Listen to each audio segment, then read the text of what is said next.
Yes. And here we are on a Thursday night as we have one weather system moving through the Northeast even as we speak, and a second one that is coming for Friday night into early Saturday morning, both fast movers. We've got various advisories up and even some winter storm warnings that are up in parts of the upstate New York. We'll talk about that. We'll talk about the storminess in the West, the holiday weekend, excuse me, and a look at the long range for next week. And that is all straight ahead tonight on the Joe and Joe Weather Show podcast, which is brought to you by Tempest by WeatherFlow. Get the revolutionary Tempest weather system, and you too can join the fastest growing observing weather network on the planet. The link is on the descriptor to this live stream. And if you use the coupon code WINTER202324, you'll get You'll get 10% off. Yeah. Yes. Good evening, Mr. Rayo. Good evening, Mr. Cioffi. Fine evening it is here to snow, at least here in Putnam Valley.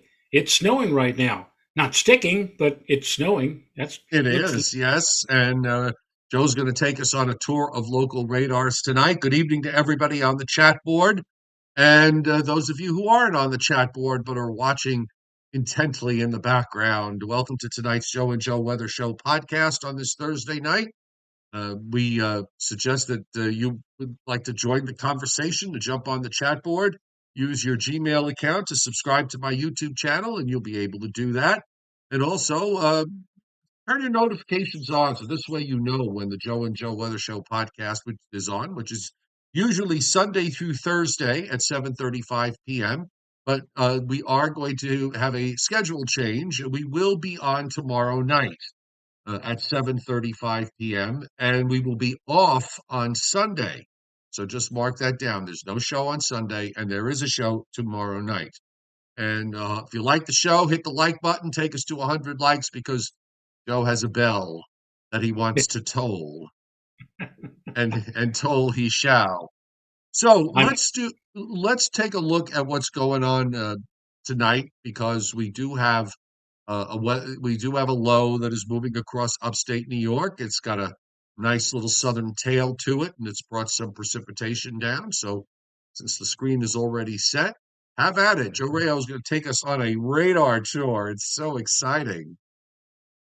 Well, the thing is that right now what we're looking at is a very fast-moving system, and it's here. And maybe by the time the show ends in about 45 minutes to an hour, it'll be gone. Let me share my screen with all of you, which I'm doing right now, but I can't because the host disabled participant screen sharing. Oh, I'm sorry.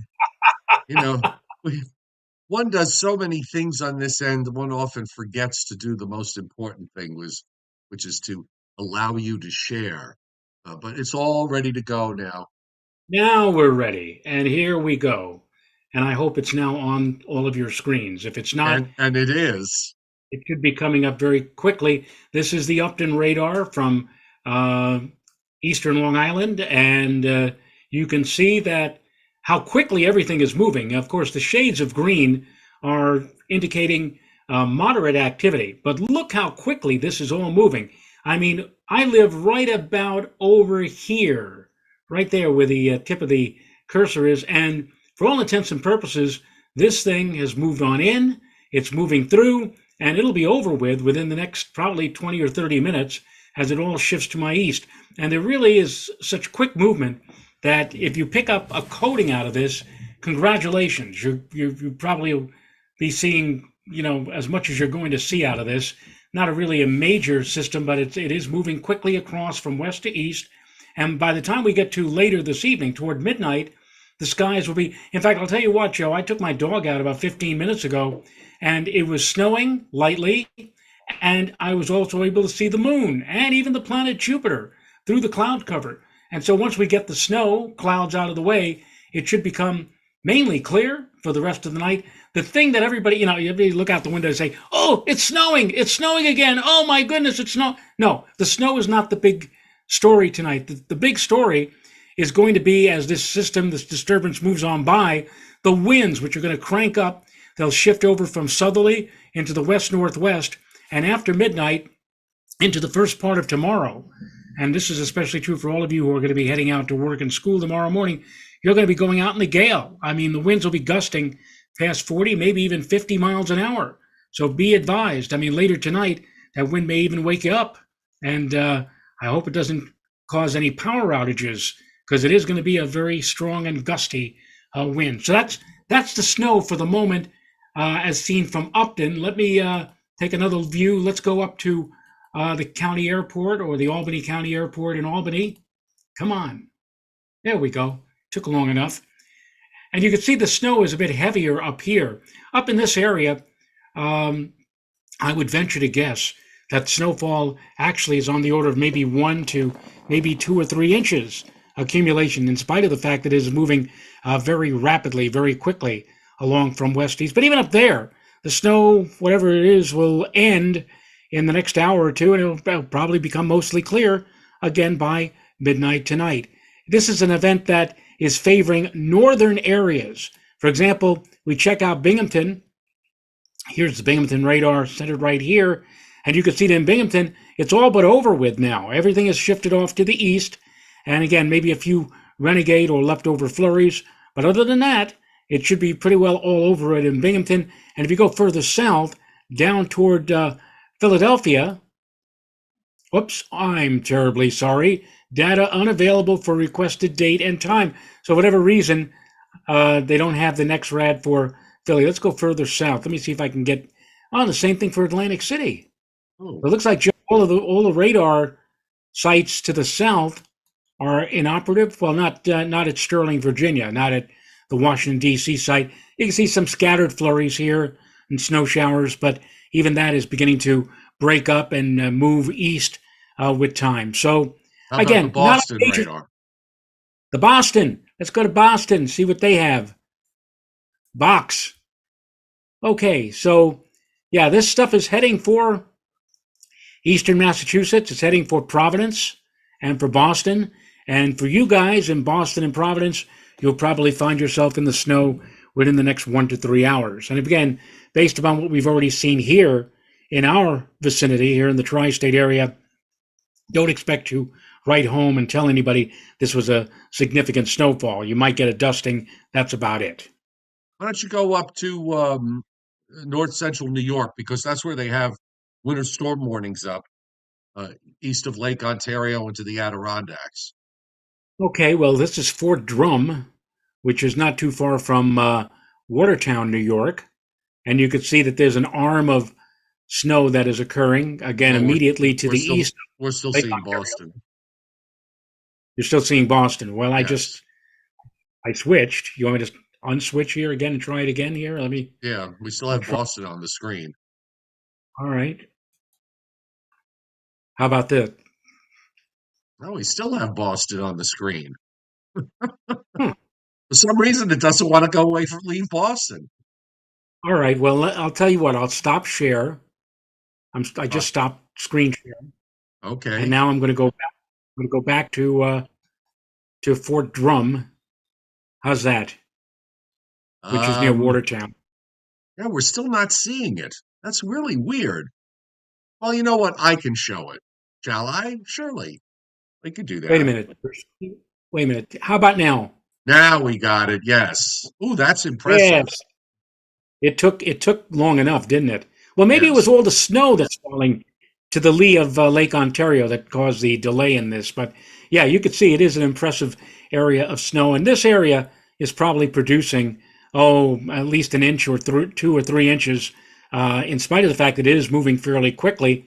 But again, it's moving along. This system that we're looking at tonight is basically a system that is predominant in northern areas. Now, the next system that we're going to be looking at, which is going to come our way late tomorrow night into early Saturday, that's going to predominate mostly to the south, mainly south of New York City, although close enough probably to bring or brush northern Jersey and the Hudson Valley and Long Island with some snowfall. But again, not all that much. Yeah. All Well, right, there you go. that's good. And I'll go to the other the wider radar view so we could take a look at that. And there you have it.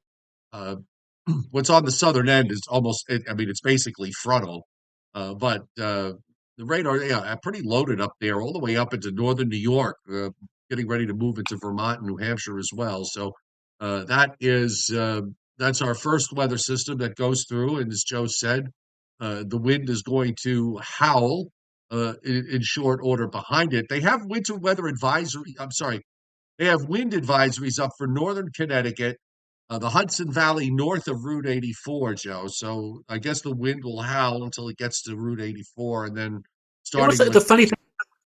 The funny thing, I don't mean to interrupt about that, is that Albany, which has jurisdiction over all of the Hudson Valley counties down to Dutchess County, has that wind advisory up until tomorrow, early tomorrow.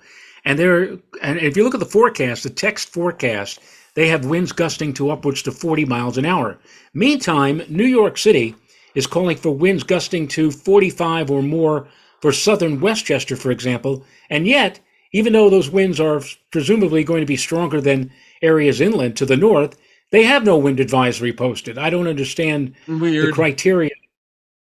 yeah, weird, Yeah, it because is. it's just basically one criteria, it's wind speed, and that's it. I don't know. Um, Why don't we just tell everybody, without any kind of a headline, it's going to be blanking windy later tonight into early tomorrow. Okay? Get ready for that. Yes.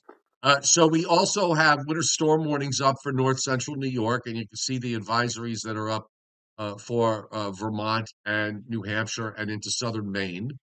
We to the south, now this is ahead of tomorrow. We have winter storm watches that are up for two counties in south central Pennsylvania, including Lancaster, but Harrisburg is out of it, and winter weather advisories basically from 195 south. So Ocean County, Burlington County, Mercer County, and points southward, all under a winter weather advisory. That includes, by the way, Atlantic and Cape May counties. You don't see those winter weather advisories there too often. Too often. Also, we have advisories for northern Delaware, and actually, in a small corner of northeastern Maryland, we have a winter storm watch that's up there too. Philadelphia is under a winter weather advisory, so the southeast Pennsylvania counties are in it. Winter storm watches up north and west of Baltimore and Washington, and they also extend further northwest into northwestern Virginia, including Winchester, Harrisonburg, and Staunton. So that's on the tail end. And again, that is now for this Friday night into Saturday morning system. And when we look out to the west, as we get to the U.S. view here, few winter weather advisories up in northeastern Missouri and in east west central Illinois, north of St. Louis. Advisories from western northwestern Iowa across northern Nebraska and southern South Dakota. Then we get into winter storm warnings up in Montana and western Wyoming. Advisories surrounding that, and we've got winter storm warnings in the Cascades, winter weather advisories, and some winter storm watches up for parts of the Sierra Nevadas. They're in a break period here in California, waiting for the next round of precipitation as the storminess continues to move in from off the Pacific. And this is what it looks like on the surface map. We've got a low uh, sitting right on the north shore of Lake Ontario, a warm front that goes down from there into eastern Virginia. Temperatures in the 50s and 60s today to the south of that warm front, down into the southeast. And then you've got the cold front, of course, behind it. The air behind that front is, as all the cold fronts this year, for the most part, not especially cold. There's colder air up in Canada, but even here too, it's not crazy cold at all. I mean, temperatures, we're looking at afternoon temperatures up there in the 20s. So I mean, there's a decided lack of Arctic air. So we're just continuing to work with what we have, and some upslope here with the east wind across Wyoming and into Montana, which is why you have the winter storm warnings there north of this frontal boundary that is sitting, by the way, well north of Colorado. In Colorado, the eastern part is in that colder side, and the western part on the warmer side. And for now, things in the west are fairly quiet. And when we check out the radar out west, and this is the snow that's breaking out in Nebraska and South Dakota and Iowa. That's part of that low that's going to be coming eastward for Friday night into Saturday. And we do have some rain that's come into southwestern Oregon, northwestern California, some snow in the mountains, and going up to the Washington state line. So um, we're going to squeeze out a decent day tomorrow uh, before we get into this system for Friday night into Saturday, Joe. And it does look like it is going to be moving fairly quickly. It's probably about a 6 hour window or so of where it will be snowing, and we're playing another battle here. I, right now, we're sort of struggling with how far north does that snow get, and I don't know how you looked at things today. I picked up on the fact that some of the models were, there's a little bit more amplitude with that upper trough that's swinging south, that's coming across the Great Lakes and into the Northeast over the weekend. The surface low, ever so slightly kind of nudged a little bit to the north. The precip was maybe a little bit more vibrant, but in context here, that system for Friday night and Saturday is a relatively weak system. It's nothing like what we had on Tuesday, clearly. So I kind of thought that this was going to be um, overall a 1 to 3, 2 to 4 event, and then I'm kind of struggling as to where we cut the precip off. Just north of New York City, maybe, or maybe a little bit Well, further north than that. so many of these storms that have passed to the south have been overperforming. We've mentioned that. So even though in my mind I was saying to myself that, for example, for the lower Hudson Valley, it might be best just to go for a coating to an inch, maybe. I just said at least tonight for tomorrow night, late into early Saturday, I just brushed the entire area with 1 to 2 inches of snow, just to be safe, because we don't know what's going to happen when the new runs come out tonight or even tomorrow, and maybe they might sharpen the trough or bump up the moisture a little bit. So for the moment, an inch or two, and I'll tell you what, after what we went through on Tuesday, to say an inch or two is not going to get anybody really upset. Well, okay, an inch, I can handle an inch or two. Right. And if it needs to be bumped up into that range, okay. If it doesn't look like it's going to need to be bumped up, then I'll just simply bump it down again. And we'll be back tomorrow night, Friday night, one of those unusual Friday night Joe and Joe. So we'll be able to fine tune this most everywhere. By the way, Dr. Cohen, throwing out a little bit of levity in his latest Twitter or X post, whatever you want to call it, saying, I am hearing reports of a sighting of a creature long thought to be extinct, the Alberta Clipper. And not only one has been seen, but two, and each one is to bring snow throughout the northeastern United States the next couple of days. Though, of course, and then he makes a reference to the Boston snow hole. He said that looks safe with snow predicted everywhere but. So you remember the snow hole was Philadelphia to Washington. Well, Right. this winter it's been anything but suddenly now it's Boston who's been getting deprived of all the big snows, including the one we just had 2 days ago. So, Yes. Yeah, what exactly. do you, Yeah, it's once again it's sort of a hair pulling forecast, but you're right. I mean, we're not talking about big amounts here. My only concern, a slight concern for somebody I think in central New Jersey, perhaps, or going back to southeast PA, is that there might be sort of a narrow strip of heavier precip, and I'm going to try to monitor that, see how that plays. The For WPC liquid precip, when you melt it down, now they've got now they have a tenth to a quarter of an inch from now. Remember, this is a 7 day map, so there's some of tonight's stuff is in here from upstate New York and for New England, and there's also on the southern end of it. It's probably a pretty good bet that most of that is for Friday night into Saturday morning. So we're looking at a tenth to a quarter, and then from central New Jersey southward down into Delaware and Maryland and Northern Virginia, a quarter to a half on their forecast which came out. This was actually updated at 6:36 this evening. They got a fairly large area of a half to three-quarters of an inch across Kentucky and in southern Indiana and into Ohio and also into Tennessee. In the West, another clobbering in California. The 7-day map continues to show several to many inches from San Diego. Well, not quite to San Diego, but say halfway between LA and San Diego, and then going all the way up the coast into southern Oregon. Heavy precip also of several to many inches of liquid in the Sierra Nevadas, and of course, most of that will be in the form of snow. Now, the short range WPC, again, we're mixing two things here. So I think what I'm going to do is I'm going to draw a line right across southern New England, and across northern Pennsylvania. So this whole area in here, in this box, is for Friday night into Saturday morning. So they've kind of upped the percentages a little bit. I don't understand this part of it here.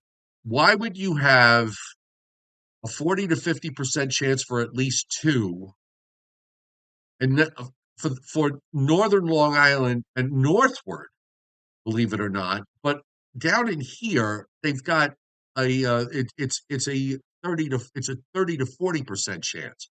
I would have just broad brushed the whole area. I don't know why they did it this way, because if anything, there'll be more to the south than there is to the north. But you know what? That's their forecast, so we'll just, we'll have at it. And the 50% line for at least two, running down in sort of an odd fashion across New Jersey, across eastern New Jersey and the Jersey Shore. And then you get into the 60 and then the 70% chance that's indicated for eastern and southeastern Pennsylvania, into southwest Jersey, northern Delaware, northern Maryland, and then trailing back into West Virginia. Then you've got this sort of bigger area here in West Virginia where we're talking 80 to 100% chance for at least two. And if we would like, we'll do the. And by the way, in upstate New York tonight, of course, And that dark shade of red, which you just outlined, excuse me, that dark yes, shade of red, that crosses over or comes very close to Western Maryland, Garrett County, which is a well elevated area above 1,000 feet. And anywhere, the one spot in Maryland that gets quite a bit of snow more than any other is that western end, just to the south of southwestern Pennsylvania and adjacent to I guess you call it the panhandle of West Virginia. So if there's any area that might pick up, I would say upwards to 6 or even 8 inches of snow out of this system tomorrow night and early Saturday, it might very well be that area in western Maryland and also that slice of West Virginia and even into a part of southwestern Pennsylvania. That could be the jackpot zone for this system coming up tomorrow night. they also have in yellow over Long Island is a 5 to 10% for at least four, and for coastal New Jersey, and then again higher amounts in western New Jersey, south and west. Again, the 4 inches. I don't quite understand why they have the coast the way they have it. It just makes no sense to me because this is not going to be this rain is not an issue with this thing for Friday night and Saturday. Not only is it going to be all snow, Joe, but also I think this time around the ratios may actually be more like 11 to 1 or 12 to 1 or maybe even a shade higher than that. Right. Oh, I'm sorry. Somebody is calling, and I should have had my volume down. Well, it might be Dr. There you Bombay. go. I'm still cracking up over that comment you made off air last night with Hollywood Squares. Yes, that was funny.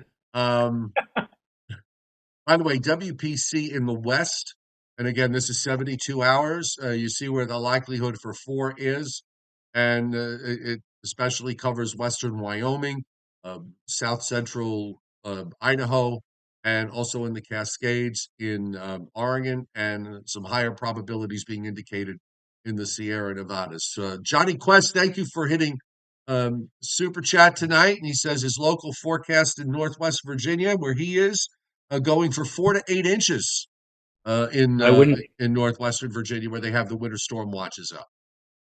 I wouldn't doubt it, Johnny, and especially since you're at a high elevation. that could very well come right at you. So enjoy. Yeah. All right. So I'm going to start off. We've got the icon model up. It's a model we don't often use, but I thought it was kind of interesting. October. Easy, easy, easy. The uh, low pressure tonight that moves across upstate New York and up into northern New England. You see the low that comes out not too far from Portland in Maine and goes away. And you also can see the isobars get pretty tight, so justifying the wind advisories that we have. And then here comes the next low, and you see it pushing here. This is at 1 a.m. on Saturday morning. And notice that the icon has a low. Now, it has this low a little bit further to the north than some of the other models. It has it, and I just want to caution only because of the fact that the icon in the last event was the last model to really finally shift southward to bring the heavier snows down closer to the coast. For the longest time, for even up to the day before, it had no snow on Long Island, very little snow in northern New Jersey, and it was all inland. And then it finally came back. So I'm a little suspicious about the fact that it's as far north as it is, but it's been consistent, and there might be the possibility that maybe it is a hair further north. It's also a little more developed on the icon, and you can see the darker blue areas of snow and that stripe that goes across eastern PA, uh, Philadelphia, Trenton, Hunterdon County, and then Northern Ocean County, and on up into Monmouth County uh, for Friday night. This is at 4 a.m. and at 7 a.m. That dark blue area of heavy snow passes just south of the south shore of Long Island, but there's a darker shade of blue here, so there's probably a steadier snow that's being indicated with this, and then it moves out. Of course, it just gets kicked away to the northeast. We don't have when we look at what's going on aloft, we don't have a really sharp, defined trough that is driving this. But there is enough going on here. There's a nice little jet that approaches, and you see it there, those dark spots across Pennsylvania, and then just passing off the New Jersey coast. It's a broad trough, but it's a strengthening trough that's up in eastern Canada. So it might cause this thing to just tick up a little bit further to the north and maybe be Right. That's a little bit more, a little bit more robust. Not a lot, but a little bit more. I said that at the onset of the show tonight that I'm going for 1 to 2, even though if you take everything at face value for the Lower Hudson Valley, you might go more like a coating to 1.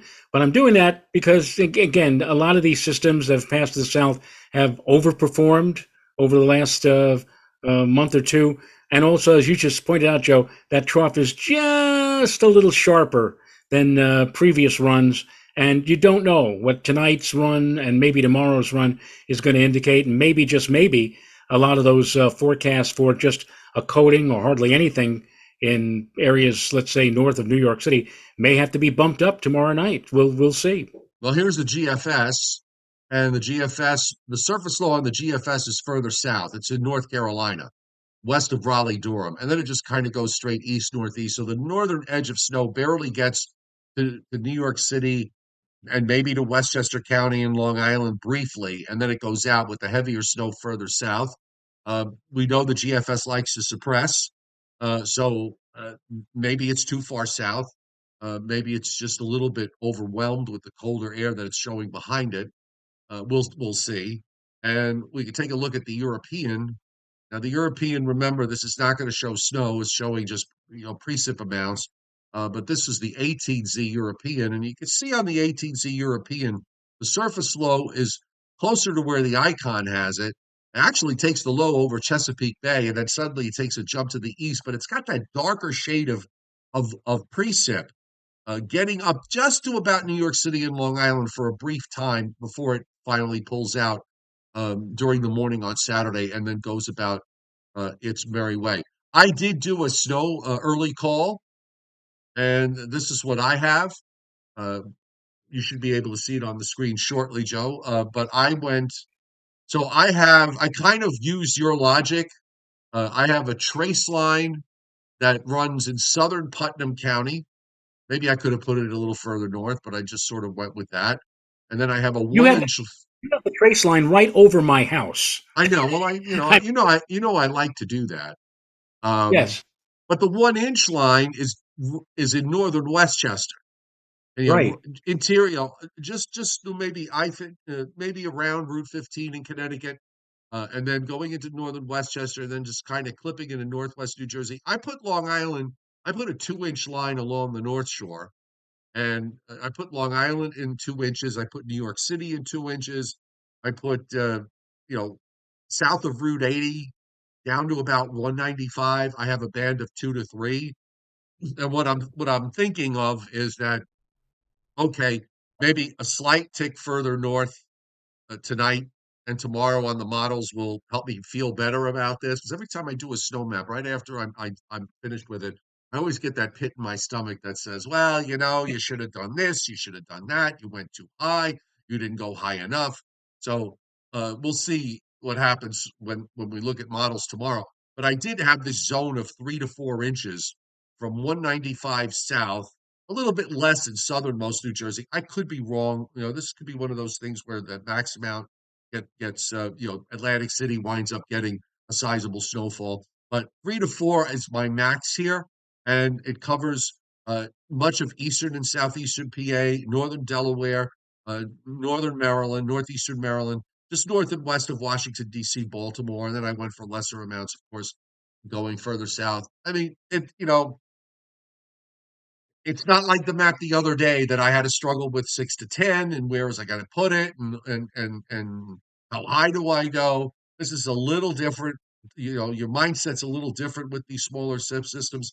The one thing I would look at with these small systems sometimes is you do get upside surprises, and I would suspect that if you do, it'll be in that you know in between those two purple lines. Yeah, I would agree with you 100%. And yeah, the upside surprise that may very well come our way tonight or tomorrow. Because now a lot of people, hearing their local weathercast say, maybe a coating, an inch, maybe a couple of, I can handle anything. And here's the upside surprise. Tomorrow night, don't be surprised if it goes from like an inch or two to 2 to 4 inches. Hey, what's going on here? That's kind of like the way the winter has been going with these systems that have been passing off to our south. And again, this seems to be the year, not for Boston, not for Providence, and maybe not even for New York, but for Philadelphia, for Baltimore, for Washington. This is the year that suddenly they are getting the snow and not so much further north. Yeah. Dale, I apologize if I mispronounce your last name, Bojuki. I just seeing your comment to Tom Contino says, so they think, I assume by they you mean Joe and I, that this is going to produce more than being predicted, or are they just wish casting? Question mark. And I typed a response, and I'll just say it also right now. Um, we do not wish cast here. Okay, We do not just wish cast. okay. And in fact, our our You our may the be new man to the channel, so I'm cutting you some slack here. the We're not man wish casting.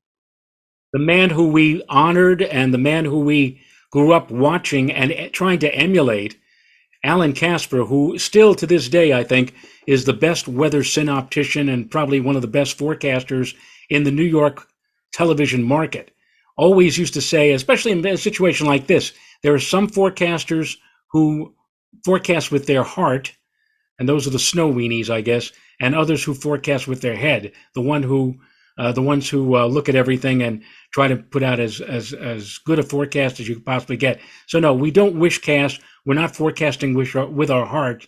We are forecasting by looking at all the models and guidance models with our head. And at this moment in time, we actually are playing it a little safe. But when we talk about maybe that there could be an upside to this, as opposed to what we're seeing right now, that is our thought based upon many years of not just many years of forecast experience, but just based upon, as I said, the last month or two. Every storm that we have watched that has passed to the south of the New York metropolitan area across the mid-Atlantic coast, for whatever reason, always there was an upside. They always made more or ended up being more than what was originally forecast. And this is another example. And Joe, it's an Alberta Clipper, which we haven't seen in a long time. And Right. you, as well as anybody else, remember some of those Alberta Clippers. Well, we'll get maybe an inch or two out of it. Boom! Right off the Middle Atlantic coast. And all of a sudden, And somebody winds up with 6 to 9 in some local exactly. crazy. I lived through so many of those on Long Island. Dale says that they weren't talking about us. Thank you so much. Appreciate it. I didn't see the rest of the thread, so that's why I just wanted to address that because I tend to be a little sensitive about those things. Yes. Well, And again, we're talking about a 1 to 3, 2 to 4 type event here, or 1 to 3, 3 to 4, something like that. It's not like we're talking about nobody's going to get 6 to 12 out of this. God help, God willing, or God help us if it does. But anyway, uh, when you look at the upper air, you could actually, this goes back so we could relive Tuesday, and you see the separate troughs there, the southern trough and the northern trough. They stayed unfazed. The southern upper low stayed well defined, and of course, it played out the way it played out. Pulled out. Now we have this trough that's coming in tonight, and then it's another one right behind it, which is kind of trying to strengthen there. And you see it again. It's not north south oriented. It's not V shaped, but there's enough there that um, to at least trigger what we're forecasting at the moment. And that also will bring down colder air during, behind it. So Saturday into Sunday will be cold and dry. And Monday, the trough starts to pull out, setting us up for President's Day week, which right now doesn't really look all that um, there's it looks good, pretty good for certainly the first half of the week. There is a energy that's down in Texas that's going to take rain over Florida and take a system out way underneath us. So you see it there. This is on Wednesday, and then later in the week, another trough swings into the eastern United States. It actually dives down an upper low into New York State and New England. At least that's the initial play. Let's see how this evolves because we're talking 168 hours out. So this might evolve into something a bit more over time. Who knows? And I'm just kind of trying to get a feel of the longer term. That trough from Alaska, which has been there most of the winter, is back when we get back past day 10. But we still have a trough here in the east, and then it looks like it wants to go to a ridge here in the eastern part of the United States late in the forecast period. So we'll see. We're going to hold on to this overall pattern for another week to 10 days, and then the GFS at least is suggesting that will change at least on the 18Z, and on the 12Z it's not quite that. It just still goes to a bit of a ridge position, but it's nothing crazy. And then you get another trough and another upper low that drops down into eastern Canada. So I guess the models are doing what they usually do. If the 12Z run has a trough in the east in the long range, the 18Z run always likes to come in and do the exact opposite. So you have that. Jonathan isn't Ross, thank you. God, it's I'm a sorry, fun Joe. game, isn't it? I No, it's a know fun game. it is. It's just crazy as always. Jonathan Ross, thank you for hitting super chat, reporting he just had grapple in Rockland County, which is a pretty good place to have grapple, don't you think? Yes. Yeah, Well, exactly. it's grapple is a little crummy sometimes. Yeah, nice. You're in a better mood tonight. I like that.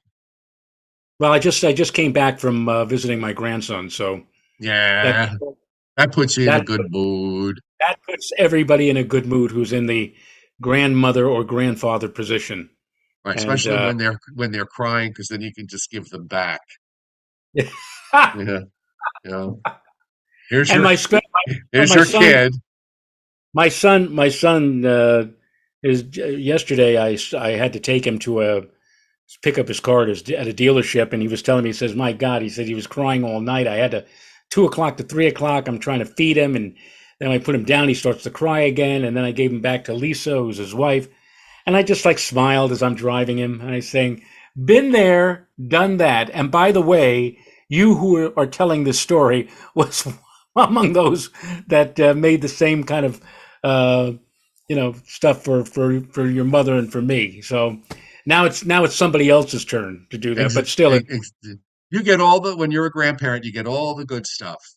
And yes. the minute they start to turn in mood, and they always do at some point because nobody can be happy all the time. You just say, "Yep, it's no, not my job, your And I job. told and I You told fix him it." And I told him about the trimesters, and initially he thought, oh well, when a woman is in her pregnancy, there is the various terms of the trimester. But I said, no, no, no. This is the trimester for parents. When the kid is 0 to 6 years old, you are in control.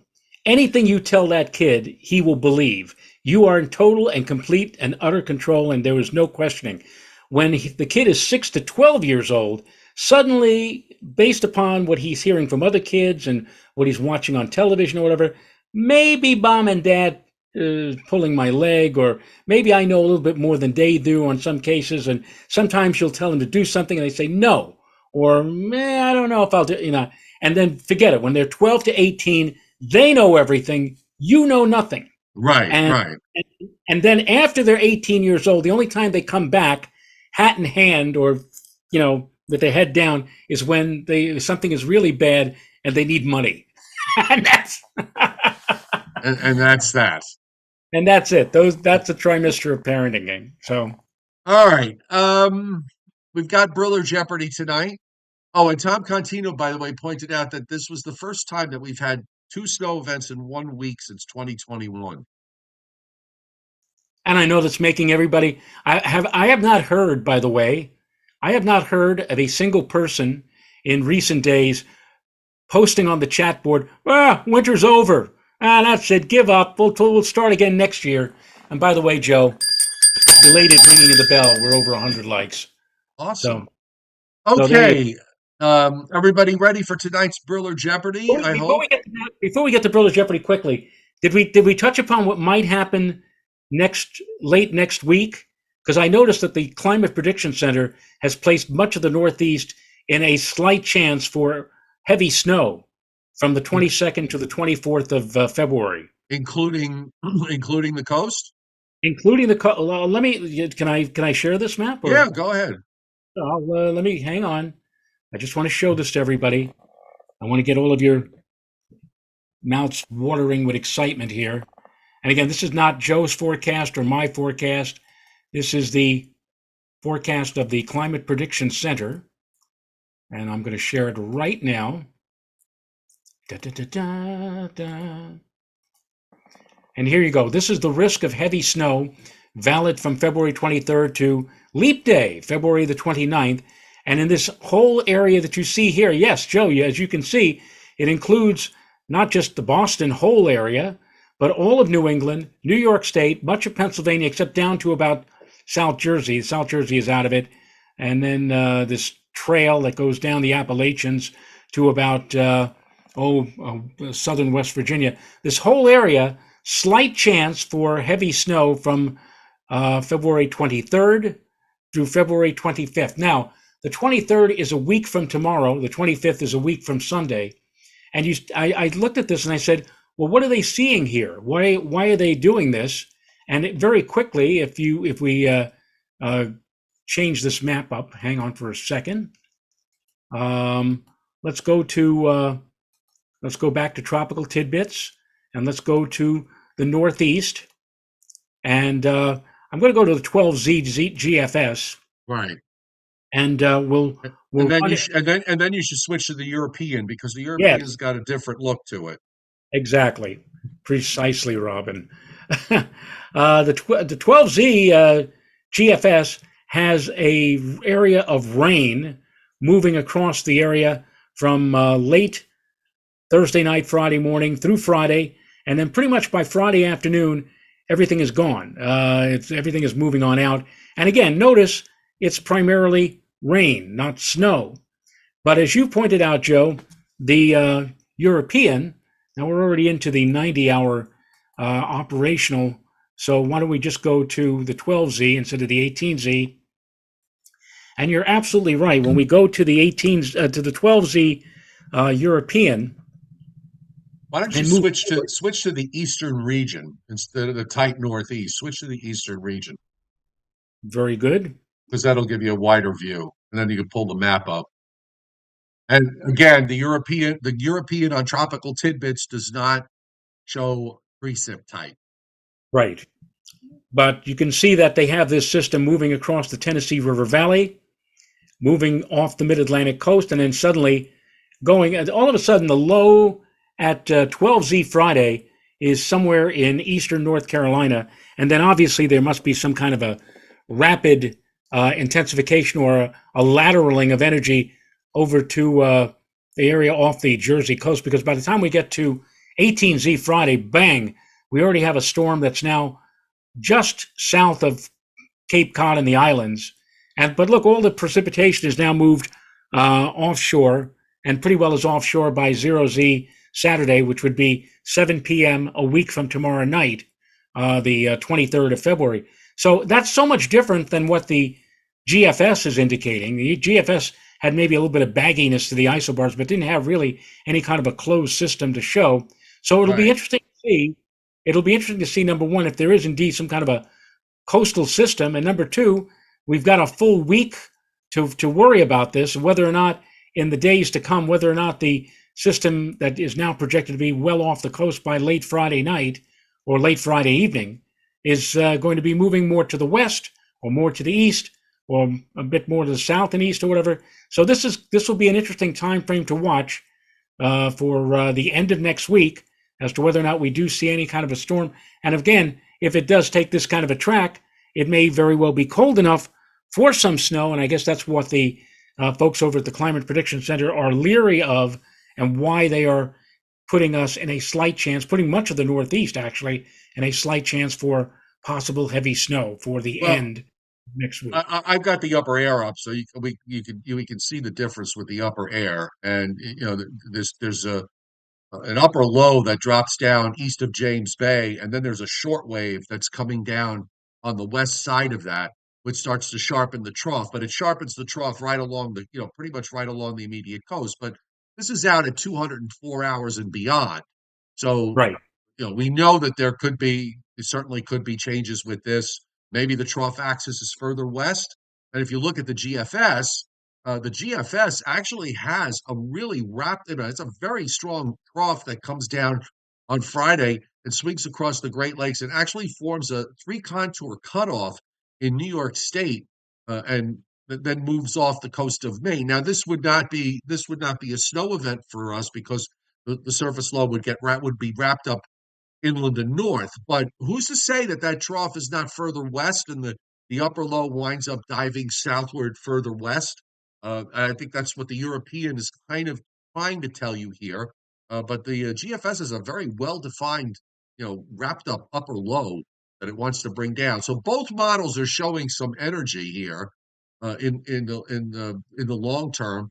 And we might as well pull the Canadian out. The Canadian has a really sharp trough that swings through here late next week. You see it there, and there's another trough that's behind it, that's forcing the issue. And just to look at the surface, let's see the Canadian surface. Yeah, see what happens with the Canadian. It's the GFS is similar. The Canadian is always in these situations when you get the European on one end, you GFS on the other, and the Canadian sort of splits the difference. I like But the referee. you got a big cold high coming down, all the energy ahead of it, and it just forms a low, which on the Canadian, it would be more for upstate New York and New England to get nailed. But again, who's to say that that trough is there and not further west to give the cold air more time to come in, the low to set up in a different way, in a slightly different way, in a slightly maybe more favorable way to bring some snows for, I guess it would be late next week or next weekend. So we're not done yet. We're not done yet. Right. I don't know Are you, when the last time we had three accumulating snows in basically in 10 or 11 days. That Frank hasn't Gilroy, happened are in a you long, long listening? time. Frank Gilroy, are you listening? He says on the chat board, Joe Frank Gilroy says, I'm not worried. Winter's over. Okay. Apparently, it was over last week too, Yes. and that didn't quite work out yet. It's over when it's over, and nobody really knows. You know it in hindsight. You don't really know it in foresight. All right, let's do Briller Jeopardy, and the first city tonight is Dallas, And and the category is um. Hold on, there you go. The category tonight is the average high temperature in February for the following cities. So the first city is Dallas. you know what? I've never been to Dallas, but I might end up there for the solar eclipse. I've got a bunch of hotel rooms along the eclipse track, and Dallas is one of them. And I've been always interested in Dallas. Um, I hope they don't have the same kind of weather that they had 2 years ago when the grid system went down because of the frigid cold. Um, so Dallas, Texas. What could it possibly be, Joe? Well, you already know the answer. Right. uh, ah, I'll say it's somewhere in the 60s. I'll say 62. And you can ring the bell not only for you, but you can also bring it for Vincent Croce, who also said 62. Vincent, you and I are going out to dinner. Yes. Oh, wait a minute. We don't award money on this show for people who No, get. no, we're too poor. Denver is next. It's not that we're too poor, we're just too cheap. Well, that's true. Here's a $5 word for all of you. We're very parsimonious here on the Joe and Joe show. Oh, Uh, wow. yeah. Denver? Why do you throw Denver why do you throw Denver at me? Because Denver's a crazy month. I mean, Denver, is a you could have crazy 80 place. in February, you could have like 80 degrees one day and zero to the next or whatever. I don't know. How about 47? Ooh, ooh, Ooh! Snake Country. Oh, But God. you know who nailed it? Patrick Darcy at 48 and Jason Fox at 48. So very good. Detroit. The Detroit. Motor City.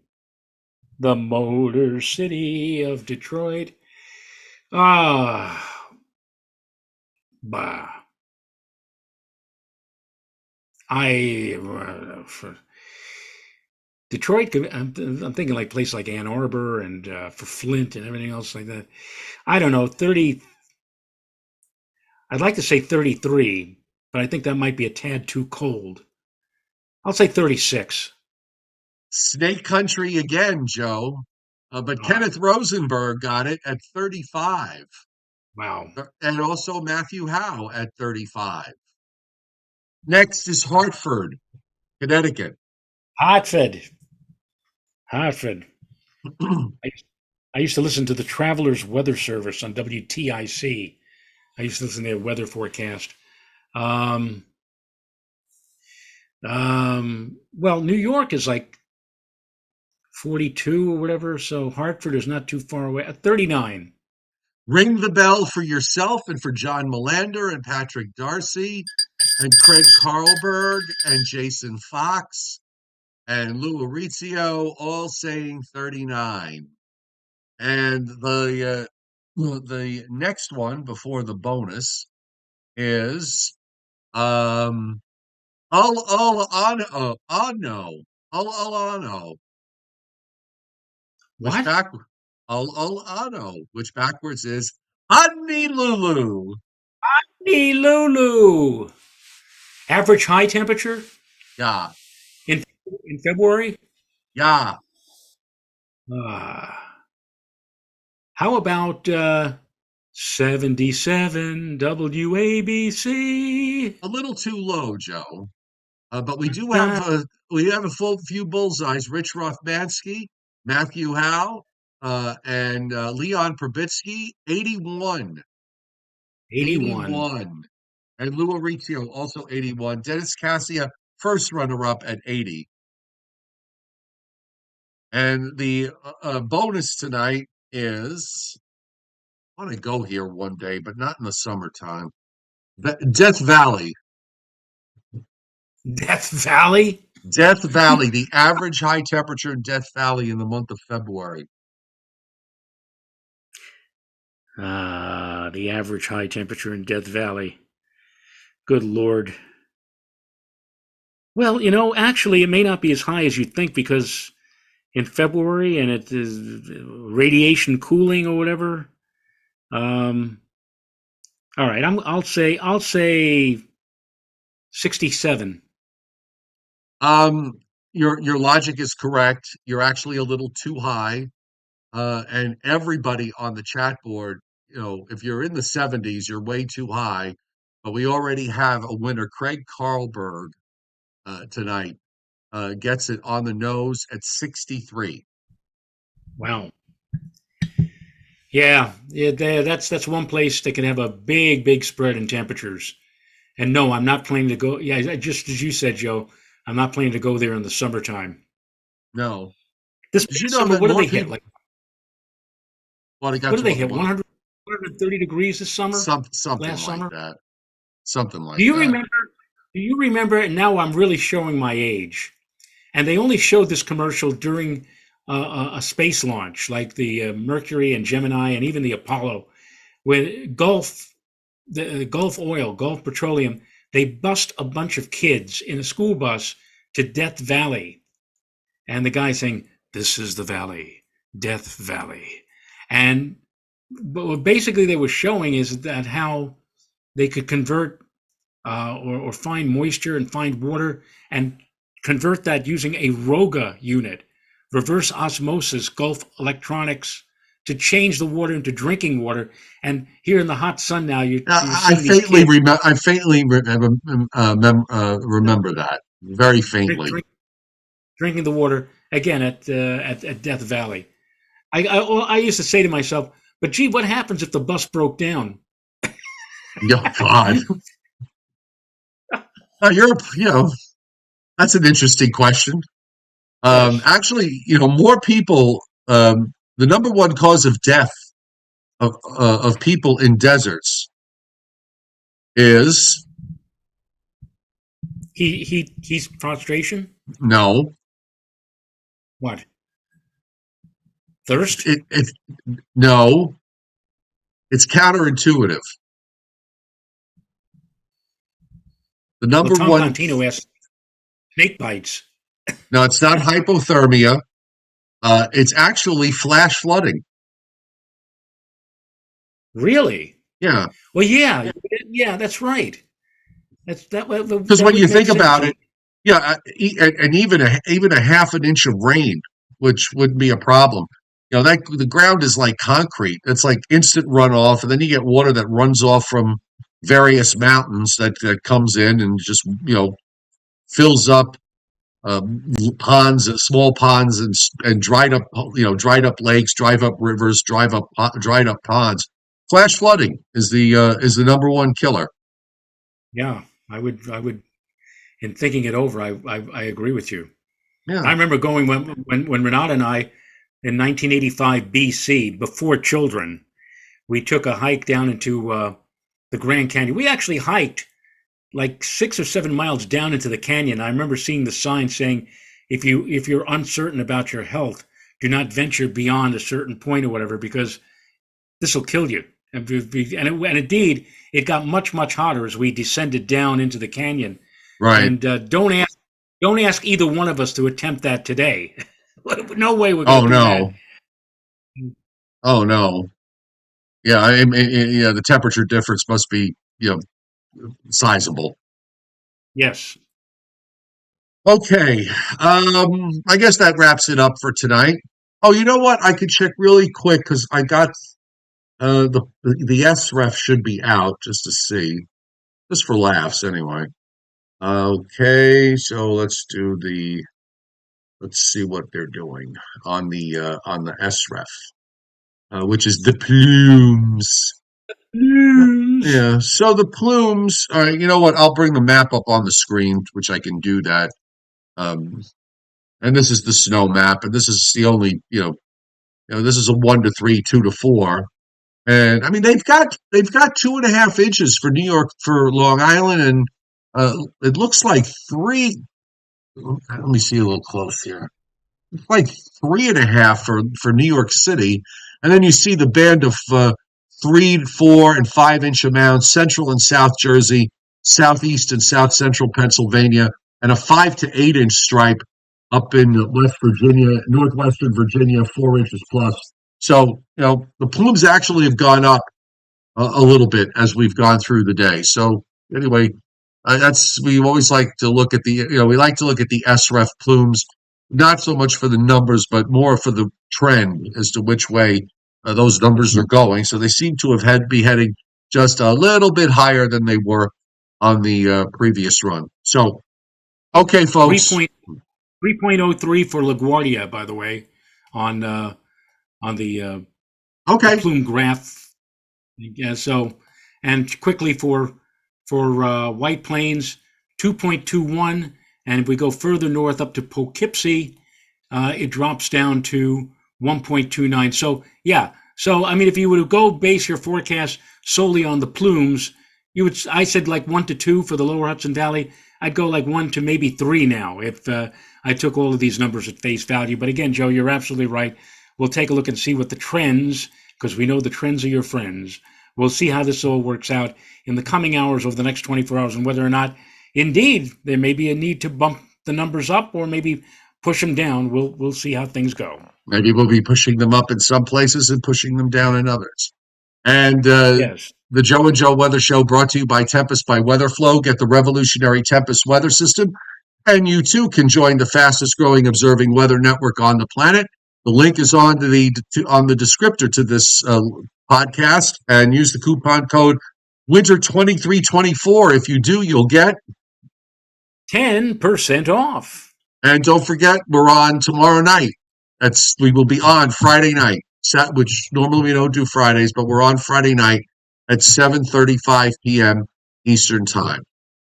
And thank you to Jonathan Ross and Johnny Quest for hitting the super chat tonight. And thank you all for the 125 likes. And who knows, with the potential for some snow, more snow tomorrow night, we may get even more in terms of the likes. We'll see. All right. Good night, everybody.